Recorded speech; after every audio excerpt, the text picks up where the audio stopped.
مشہور کہاوت ہے جیسا کرو گے ویسا بھرو گے۔ یہ کہاوت حقیقت کا روپ تب دھار لیتی ہے جب عبد الملک کے زمانہ خلافت میں کوفہ پر مختار بن عبید ثقفی کو تسلط حاصل ہوا۔ اس نے کہا میں قاتلین امام حسین رضی اللہ تعالیٰ عنہ سے کسی ایک کو بھی دنیا میں چلتے پھرتے نہیں رہنے دوں گا۔ اگر میں ایسا نہ کروں تو مجھ پر اللہ رسول صلی اللہ علیہ وآلہ وسلم کی لعنت ہو۔ پھر اس نے لوگوں سے کہا کہ مجھے ہر اس شخص کا نام و پتہ بتاؤ جو حضرت امام حسین رضی اللہ تعالیٰ عنہ کے مقابلے میں کربلا گیا تھا۔ لوگوں نے بتانا شروع کیا اور مختار نے ایک ایک کو قتل کرنا اور سولی پر لٹکانا شروع کر دیا۔ مختار نے ایک دن کہا کہ میں کل ایک شخص کو قتل کروں گا، میرے اس عمل سے تمام مومنین اور ملائکہ مقربین بھی خوش ہوں گے۔ حسن بن اسود نخعی اس وقت مختار کے پاس بیٹھا ہوا تھا۔ وہ سمجھ گیا کہ عمرو بن سعد کل مارا جائے گا۔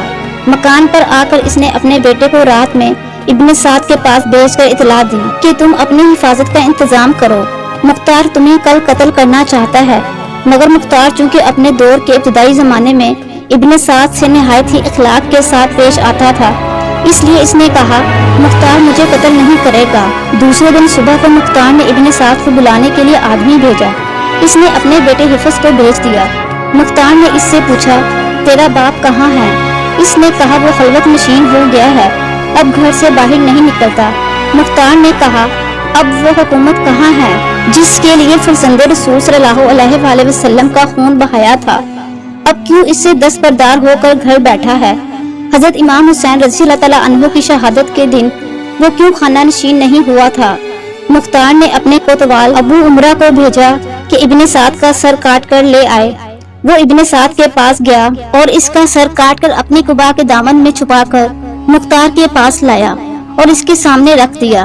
مختار نے حفظ سے پوچھا پہچانتے ہو یہ سر کس کا ہے؟ اس نے کہا انا للہ و انا الیہ راجعون۔ پھر کہا یہ میرے باپ کا سر ہے اور اب ان کے بعد زندگی میں کوئی مزہ نہیں۔ مختار نے کہا تم ٹھیک کہتے ہو اور تم زندہ بھی نہیں رہو گے۔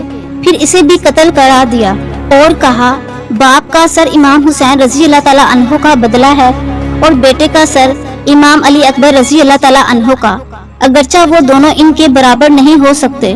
خدا کی قسم اگر میں قریش کے 3 دستے بھی قتل کر ڈالوں تب بھی وہ امام حسین رضی اللہ تعالیٰ عنہ کی انگلیوں کے برابر نہیں ہو سکتے۔ خولی وہ بخت انسان ہے جس نے امام عالی مقام امام حسین رضی اللہ تعالیٰ عنہ کے سر انور کو جسم اقدس سے جدا کیا تھا۔ مختار نے اپنے کوتوال ابو عمرہ کو چند سپاہیوں کے ساتھ اس کی گرفتاری کے لیے بھیجا۔ ان لوگوں نے آ کر خولی کے گھر کو گھیر لیا۔ جب اس بدبخت کو معلوم ہوا تو وہ ایک کوٹری میں چھپ گیا اور بیوی سے کہہ دیا کہ تم لا علمی ظاہر کر دینا۔ کوتوال نے اس کے گھر کی تلاشی کا حکم دیا۔ اس کی بیوی باہر نکل آئی۔ اس سے پوچھا گیا کہ تمہارا شوہر کہاں ہے؟ چونکہ جس وقت سے خولی امام حسین رضی اللہ تعالیٰ عنہ کا سر لایا تھا وہ اس کی دشمن ہو گئی تھی۔ اس نے زبان سے تو کہا مجھے معلوم نہیں وہ کہاں ہے، مگر ہاتھ کے اشارے سے اس کے چھپنے کی جگہ بتا دی۔ سپاہی اس مقام پر پہنچے تو دیکھا کہ سر پر ایک ٹوکرا رکھے ہوئے زمین سے چپکا ہوا ہے۔ اس کو گرفتار کر کے لائے اور مختار کے حکم سے خولی کے گھر والوں کو بلا کر ان کے سامنے شاہراہ عام پر قتل کیا گیا۔ پھر اسے جلایا گیا اور جب تک اس کی لاش جل کر راکھ نہیں ہو گئی مختار کھڑا رہا۔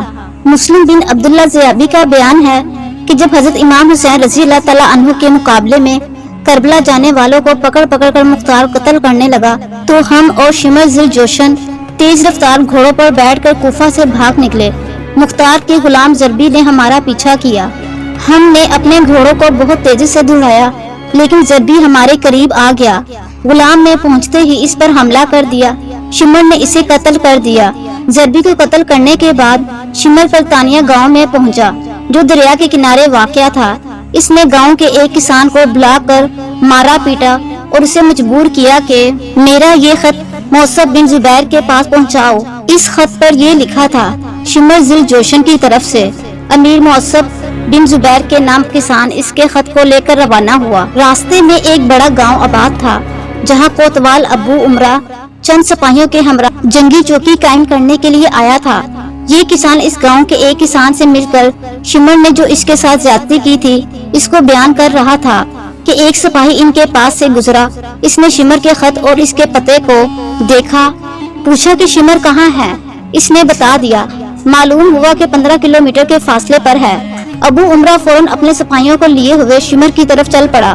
مسلم بن عبداللہ کا بیان ہے کہ رات میں شمر کے ہمراہ تھا۔ میں نے اس سے کہا بہتر ہے کہ ہم لوگ اس جگہ سے روانہ ہو جائیں، اس لیے کہ ہمیں یہاں ڈر معلوم ہوتا ہے۔ اس نے کہا میں 3 دن سے پہلے یہاں سے نہیں جاؤں گا اور تمہیں خوف غالب المختار قذاب کی وجہ سے ہے۔ تم اس سے مرعوب ہو گئے ہو۔ جہاں ہم ٹھہرے تھے وہاں ریچھ بہت زیادہ تھے۔ ابھی زیادہ رات نہیں گزری تھی اور مجھے برابر نیند نہیں آئی تھی کہ گھوڑوں کی ٹاپوں کی آواز آئی۔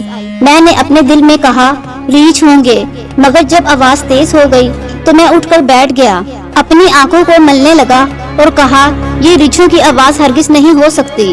اتنے میں انہوں نے پہنچ کر تکبیر کہی اور ہماری جھونپڑیوں کو گھیرے میں لے لیا۔ ہم اپنے گھوڑے چھوڑ کر پیدل ہی بھاگے۔ وہ لوگ شمر پر ٹوٹ پڑے جو پرانی چادر اوڑے ہوئے تھا اور اس کے برس کی سفیدی چادر کے اوپر سے نظر آ رہی تھی۔ وہ کپڑے اور ذرہ وغیرہ بھی نہیں پہن سکا، اسی چادر کو اوڑے ہوئے نیزے سے ان کا مقابلہ کرنے لگا۔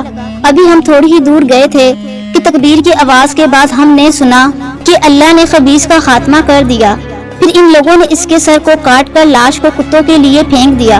عبداللہ بن دیاس جس نے محمد بن عمار بن یاسر کو قتل کیا تھا، اس نے امام عالی مقام کے قاتلین میں سے مختار کو چند آدمیوں کے نام بتا دیے، جن میں عبداللہ بن اسید، جہنی، مالک بن نصیر، بدی اور حمل بن مالک محاربی بھی تھے۔ یہ سب اس زمانے میں قادسیہ میں رہتے تھے۔ مختار نے اپنے سرداروں میں سے ایک سردار مالک بن عمرہ نہدی کو ان کی گرفتاری کے لیے چند سپاہیوں کے ساتھ بھیجا۔ اس نے جا کر ان سب کو گرفتار کر لیا اور عشاء کے وقت لے کر مختار کے پاس پہنچا۔ مختار نے ان لوگوں سے کہا اے اللہ رسول اور آل رسول کے دشمنوں، حسین بن علی کہاں ہیں؟ مجھے حسین کی زیارت کراؤ ظالموں۔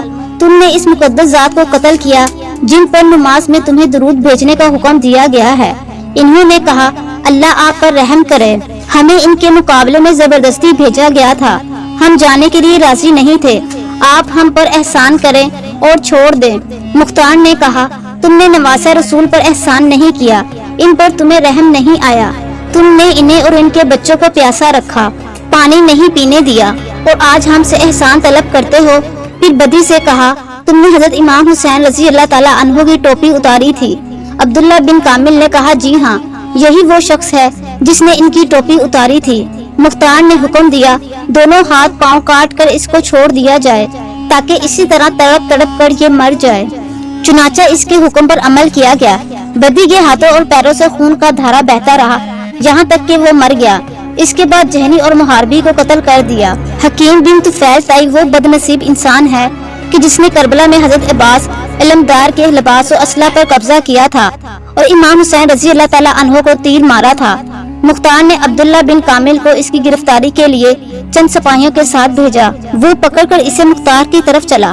حکیم کے گھر والے عدی بن حاتم کے پاس فریادی ہوئے کہ آپ مختار سے سفارش کر کے اس کو چھڑا دیں۔ مختار عدی کی بہت قدر کیا کرتا تھا۔ وہ سفارش کے لیے مختار کے پاس پہنچ گئے۔ وہ عدی کے ساتھ عزت سے پیش آیا اور انہیں اپنے پاس بٹھایا۔ عدی نے اپنے آنے کی غرض بیان کی۔ مختار نے کہا اے ابو ظریف، کیا آپ قاتلین حسین کے لیے بھی سفارش کرتے ہیں؟ انہوں نے کہا حکیم پر جھوٹا الزام لگایا گیا ہے۔ مختار نے کہا اچھا تو ہم اسے چھوڑ دیں گے۔ سپاہیوں کو راستے میں معلوم ہوا کہ عدی مختار کے پاس حکیم کی سفارش کے لیے گئے ہیں۔ انہوں نے اپنے سردار ابن کامل سے کہا کہ مختار عدی کی سفارش قبول کر لیں گے اور یہ خبیث بچ جائے گا، حالانکہ آپ اس کے جرم سے بخوبی واقف ہیں، لہٰذا بہتر ہے کہ ہم ہی اس کو قتل کر دیں۔ ابن کامل نے انہیں اجازت دے دی۔ وہ لوگ حکیم کو ایک گھر میں لے گئے۔ اس کی مشقیں بندھی ہوئی تھی۔ اسے ایک جگہ کھڑا کیا اور کہا تو نے حضرت عباس بن علی کے کپڑے اتارے تھے، ہم تیری زندگی ہی میں تیرے سارے لباس اتارتے ہیں۔ چنانچہ ان لوگوں نے اسے بالکل ننگا کر دیا۔ پھر کہا تو نے حسین رضی اللہ تعالیٰ عنہ کو تیر مارا تھا، ہم بھی تجھے تیروں کا نشانہ بناتے ہیں۔ یہ کہہ کر انہوں نے تیروں سے مار مار کر اس کو ہلاک کر دیا۔ ابن کامل نے آ کر مختار کو حکیم کے قتل کی اطلاع دی۔ مختار نے کہا میرے پاس لائے بغیر تم نے اسے کیوں قتل کر دیا؟ دیکھو یہ عدی اس کی سفارش کے لیے آئے ہیں اور یہ اس بات کے اہل ہیں کہ ان کی سفارش قبول کی جائے۔ ابن کامل نے کہا کہ آپ کے سپاہی میری بات نہیں مانے تو میں مجبور ہو گیا۔ عدی نے کہا اے دشمن خدا، تو جھوٹ بولتا ہے، تو نے جانا کہ مختار میری سفارش قبول کر لیں گے، اس لیے تو نے اسے راستے ہی میں قتل کر دیا، اس کے علاوہ اور تجھے کوئی خطرہ نہیں تھا۔ ابن کامل بھی عدی کو جواب میں برا بھلا کہنا چاہتا تھا، مگر مختار نے انگلی اپنے منہ پر رکھ کر اسے خاموش رہنے کی ہدایت دی۔ بنی صدا کا ایک بخت جس کا نام عمرو بن سبی تھا، وہ کہا کرتا تھا کہ میں نے امام حسین رضی اللہ تعالیٰ عنہ کے ساتھیوں کو تیر سے زخمی کیا ہے، مگر کسی کو قتل نہیں کیا ہے۔ سب لوگوں کے سو جانے کے بعد مختار نے اس کی گرفتاری کے لیے سپاہیوں کو روانہ کیا۔ جب وہ ابن سبی کے مکان پر پہنچے تو وہ اپنی چھت پر بے خبر سو رہا تھا اور اس کی تلوار اس کے سرہانے رکھی تھی۔ سپاہیوں نے اسے گرفتار کر لیا اور اس کی تلوار پر قبضہ کر لیا۔ سپاہیوں نے رات ہی میں اسے مختار کے سامنے پیش کیا۔ مختار نے حکم دیا کہ صبح تک اسے قید میں رکھو، پھر صبح کو دربار عام مختار کے سامنے پیش کیا۔ مختار نے کہا، نیزے لاؤ اور اسے نیزوں سے چھید چھید کر مارو۔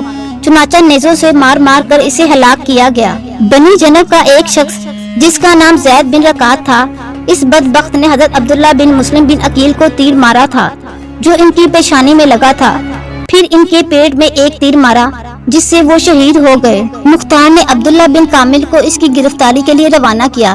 ابن کامل سپاہیوں کے ساتھ پہنچ کر اس پر ٹوٹ پڑا۔ وہ بھی ایک بڑا بہادر آدمی تھا، تلوار لے کر ان کا مقابلہ کیا۔ ابن کامل نے اپنے سپاہیوں سے کہا، اسے نیزے اور تلوار سے ہلاک نہ کرو بلکہ تیر اور پتھروں سے مارو۔ سپاہیوں نے اس قدر تیر اور پتھر مارا کہ وہ گر گیا۔ ابن کامل نے کہا، دیکھو اگر جان باقی ہو تو اسے باہر لاؤ۔ چونکہ ابھی جان باقی تھی تو اسے باہر نکالا گیا۔ ابن کامل نے آگ منگا کر اسے زندہ جلا دیا۔ عبید اللہ بن زیاد وہ بدبخت انسان ہے جو یزید کی طرف سے کوفہ کا گورنر مقرر کیا گیا تھا۔ اسی بدبخت کے حکم سے حضرت امام حسین رضی اللہ تعالیٰ عنہ اور آپ کے اہل بیت کو تمام ایذائیں پہنچائی گئیں۔ یہی ابن زیاد موصل میں 30,000 فوج کے ساتھ اترا۔ مختار نے ابراہیم بن مالک اشتر کو اس کے مقابلے کے لیے ایک فوج کو لے کر بھیجا۔ موصل سے تقریباً 25 کلومیٹر کے فاصلے پر دریائے فرات کے کنارے دونوں لشکروں میں مقابلہ ہوا اور صبح سے شام تک خوفناک جنگ رہی۔ جب دن ختم ہونے والا تھا اور آفتاب قریب غروب تھا، اس وقت ابراہیم کی فوج غالب آ گئی۔ ابن زیاد کو شکست ہوئی اور اس کے ہمراہی بھاگے۔ ابراہیم نے حکم دیا کہ فوج مخالف میں سے جو ہاتھ آئے اس کو زندہ نہ چھوڑا جائے۔ چنانچہ بہت سے ہلاک کیے گئے۔ اسی ہنگامے میں ابن زیاد بھی فرات کے کنارے محرم کی 10ویں تاریخ 67 ہجری میں مارا گیا اور اس کا سر کاٹ کر ابراہیم کے پاس بھیجا گیا۔ ابراہیم نے مختار کے پاس کوفہ میں بھجوایا۔ مختار نے دارالامالک کوفہ کو آراستہ کیا اور اہل کوفہ کو جمع کر کے ابن زیاد کا سر ناپاک اسی جگہ رکھوایا جس جگہ اس مغرور حکومت بندہ دنیا نے حضرت امام حسین رضی اللہ تعالیٰ عنہ کا سر مبارک رکھا تھا۔ مختار نے اہل کوفہ کو خطاب کر کے کہا، اے اہل کوفہ، دیکھ لو کہ امام حسین رضی اللہ تعالیٰ عنہ کے خون ناحق نے ابن زیاد کو نہ چھوڑا۔ آج اس نامراد کا سر اس ذلت و رسوائی کے ساتھ یہاں رکھا ہوا ہے۔ 6 سال ہوئے ہیں، وہی تاریخ ہے، وہی جگہ ہے۔ خداوند عالم نے اس مغرور فرعون خصال کو ایسی ذلت و رسوائی کے ساتھ ہلاک کیا۔ اسی کوفہ اور اسی دارالامارت میں اس بے دین کے قتل و ہلاک پر جشن منایا جا رہا ہے۔ روایات میں ہے جس وقت ابن زیاد اور اس کے سرداروں کے سر مختار کے سامنے لا کر رکھے گئے تو ایک بڑا سانپ نمودار ہوا۔ اس کی ہیبت سے لوگ ڈر گئے۔ وہ تمام سروں میں پھرا، پھر جب عبید اللہ بن زیاد کے سر کے پاس پہنچا تو اس کے نتھے میں گھس گیا اور تھوڑی دیر ٹھہر کر اس کے منہ سے نکلا۔ اس طرح 3 بار سانپ اس کے سر سے اندر داخل ہوا اور غائب ہو گیا۔ جو لوگ حضرت امام حسین رضی اللہ تعالیٰ عنہ کے مقابلے میں کربلا گئے اور ان کے قتل میں شریک ہوئے، ان میں سے تقریباً 6,000 کوفی تو مختار کے ہاتھوں ہلاک ہوئے اور دوسرے لوگ طرح طرح کے عذاب میں مبتلا ہوئے۔ علماء کرام فرماتے ہیں کہ ان میں سے کوئی نہیں بچا کہ جس نے آخرت کے عذاب سے پہلے اس دنیا میں سزا نہ پائی ہو۔ ان میں سے کچھ تو بری طرح قتل کیے گئے، کچھ اندھے اور کوڑے ہوئے اور کچھ لوگ سخت قسم کی آفتوں میں مبتلا ہو کر ہلاک ہوئے۔ اللہ تعالی ہمیں اہل بیت کے نقش قدم پر چلنے کی توفیق عطا فرمائے، آمین۔ معزز ناظرین، آپ سے درخواست ہے کہ ہمارے چینل کو سبسکرائب کریں، ویڈیو کو لائک ضرور کریں۔ یہ آپ کی طرف سے ہماری حوصلہ افزائی ہے۔ جزاک اللہ۔